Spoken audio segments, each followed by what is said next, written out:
Mike, the Florida Panthers entered game one with a 39-0 record when leading this season after 2 periods.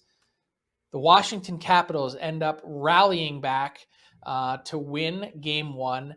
And my question to you is this: is it one game, or is this a statement made by the Washington Capitals? Well, I think it's a bit of both, but I think more than anything, it's just one game. When I watched, I thought that the Capitals were harder on pucks than Florida. They forced the issue. The Capitals created a lot of turnovers, and if you look at the heaviness with which they played, especially considering Tom Wilson left the game early, I thought Washington was able to play more of that bullying role. I mean, Anthony Mantha had 10 hits, Frank. Like that's a lot for anybody, and a big body like him, that's punishing. So I think realistically, 5-on-5, this was a pretty close game. But Florida gave Washington a lot of energy by giving them power plays. And that's really where I think that Washington drew it from. You know, they score right off the bat on the power play with Wilson, but even from there, when they didn't score, it got them some momentum. So I thought the Panthers were lucky to get out of the first period 1-1.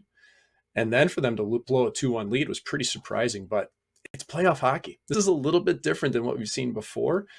And really, Frank, that third line of Florida had a tough game. Marchment, Lindell, Reinhart, usually they're pretty strong defensively, and that wasn't there last night. So I would expect Florida to definitely be better in the next game. But Washington was good, man. I was impressed. They're not going to be rattled. I said that to you on Tuesday in our show, just thinking, look, if there's one team that has an opportunity to take a series deep, it's the Caps, drawing on that 2018 Stanley Cup playoff experience. Now, let me throw this at you. If you take a look at the last 5 President's Trophy winners that have lost game one, 4 of those 5 have ended up losing the first round series. Most recently, the Tampa Bay Lightning, as you see in 2019, swept by the Columbus Blue Jackets. But you don't have to go back very far in NHL history. This is only since 2009.